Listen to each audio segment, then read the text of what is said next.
Bonjour.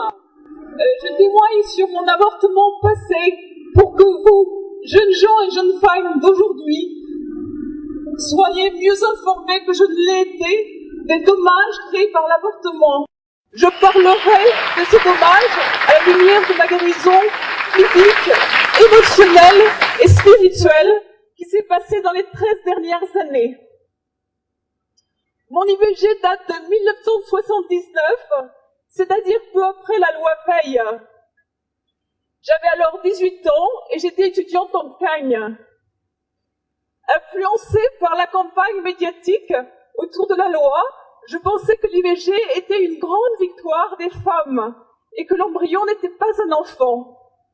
Je ne me sentais pas concernée par cette loi, pensant réserver au mariage mon premier rapport sexuel.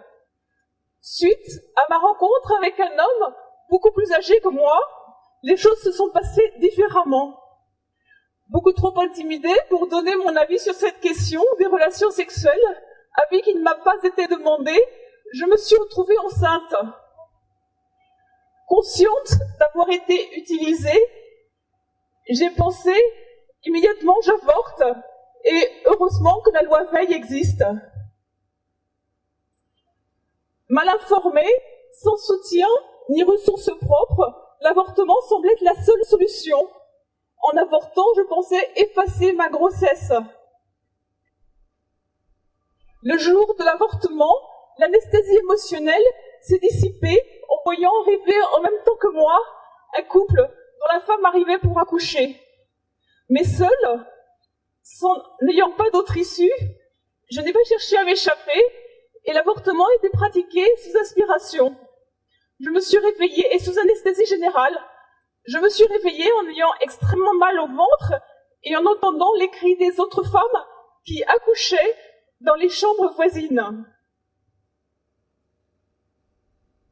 Contrairement à ce que je croyais, l'avortement n'a pas résolu mes problèmes. Il en a créé une multitude d'autres.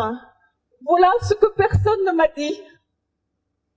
Personne ne m'a dit que je sombrerais immédiatement après l'avortement dans une dépression qui durerait des mois et que les premières envies de mourir commenceraient. Personne ne m'a dit que la douleur serait si profonde que je le refoulerais pendant des années jusqu'à ce que le psychisme, épuisé par ses efforts, craque. Personne ne m'a dit que les premiers symptômes de stress post-traumatique arriveraient 9 ans après mon avortement sous la forme d'une angoisse incompréhensible et effroyable.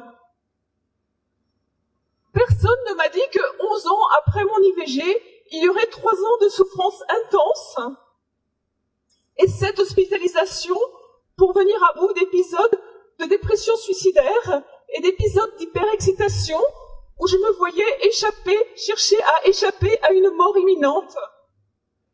Personne ne m'a dit que le lien de cette souffrance avec l'IVG ne serait pas reconnu et que les médecins me diagnostiqueraient faussement avec une maladie génétique incurable, nécessitant à vie une prise de médication quotidienne.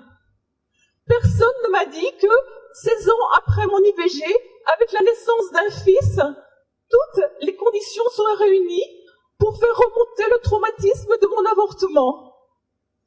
Personne ne m'a dit que ce moment de prise de conscience serait précédé par des cauchemars horribles où je me verrais chaque nuit jeter des bébés à la mer, enterrer des bébés vivants et toujours tenter d'échapper à une mort imminente.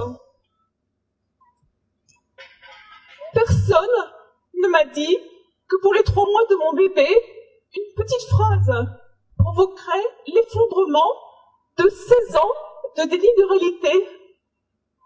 La petite phrase était « Il n'y a pas de plus grand amour que de donner sa vie pour ce qu'on aime. Il n'y a pas de plus grand amour que de donner sa vie pour ce qu'on aime. »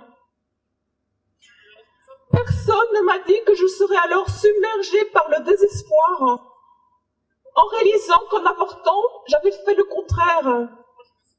J'avais détruit la vie de mon enfant pour garder la mienne. Personne ne m'a dit que je serais sidérée de comprendre que ma maladie, les cauchemars, l'obsession d'échapper à une mort imminente étaient liés à l'IVG 16 ans plus tôt. Depuis des années, je revivais inconsciemment la destruction violente de cette vie à l'intérieur de moi.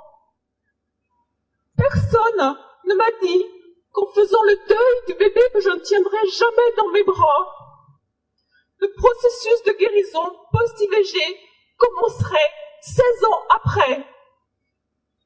En effet, tous les symptômes de ma soi-disant maladie génétique ont disparu rapidement et j'ai cessé tout médicament depuis 10 ans.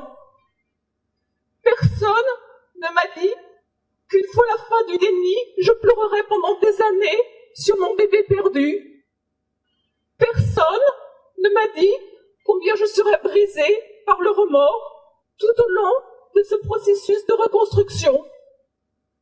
Personne ne m'a dit combien le travail serait long pour sortir de la honte, de la culpabilité, de la colère et du jugement sur moi-même. Personne ne m'a dit que mes enfants devineraient la vérité et combien leurs questions seraient douloureuses pour un cœur de mère. Ils m'ont demandé, l'aîné m'a demandé petit, « Maman, pourquoi est-ce qu'il est mort le bébé? Est-ce que tu ne lui as pas donné à manger ?» Personne ne m'a dit qu'il me faudrait des années pour pardonner, me pardonner à moi-même, pardonner aux autres, pardonner à la société les mensonges que j'ai crus sur l'IVG. Personne ne m'a dit que grâce à l'amour de toutes les personnes qui m'ont accompagnée et écoutée depuis 13 ans, grâce à l'aide de toutes les femmes qui sont passées par les mêmes souffrances post-IVG que moi, et grâce à une profonde guérison spirituelle, je pourrais témoigner, rompre le silence devant vous aujourd'hui, dans la rue. Je témoigne pour rendre hommage à ce petit être distinct que moi, que je regrette d'avoir avorté. Je l'ai appelé Emmanuel. Il n'avait pas encore pris sa forme humaine, mais il méritait autant que moi de vivre. En témoignant, je lui rends un peu de la vie que je lui ai volée. J'espère que sa courte vie portera des fruits de vie, de vérité et d'amour vrai pour d'autres personnes que vous, pour d'autres personnes que moi, pardon, et pour chacun d'entre vous ici présents. Forte de la guérison du Christ, de l'amour de mon mari et de nos 4 enfants, je témoigne aujourd'hui de mon espérance retrouvée et de ma joie de vivre. Vous, jeunes gens et jeunes femmes d'aujourd'hui, dans une culture qui promeut la mort, vous résistez pour promouvoir la vie. Continuez, les femmes méritent mieux que l'avortement. Par vos paroles, par vos actions, par votre soutien, vous pouvez éviter à d'autres personnes de souffrir des conséquences d'un avortement. Vous pouvez sauver une vie.